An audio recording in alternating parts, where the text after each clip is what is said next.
Hi guys, welcome to the channel. In today's video, I'm going to show you how you can access and use Google Gemini. So the first step, you simply need to search on Google Gemini and hit enter, and you need to open the first website. So this is the latest update from Google, that is Gemini.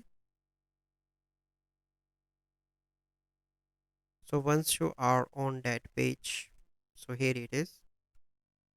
So here you need to enter your prompt, whatever you want to write. So I'm going to how to write essay. So I'm going to write how to write story, for example, and here I'm going to write teach me. So now it will give you a response same like ChatGPT. So here you can see that you can upload images as well, and you can use microphone to give the prompt that you want.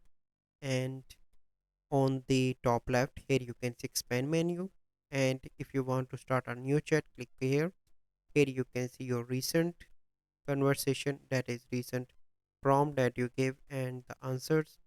Here you can see help, activity and settings, and here you can see different settings. If you want dark theme, you simply need to click here, and now you can see it is in dark theme. So this is the process how you can access and use Google Gemini. So I hope you find this video helpful. If you find this video helpful, must like this video, subscribe to our YouTube channel for future videos. We'll see you in the next video. Thank you. Have a good day.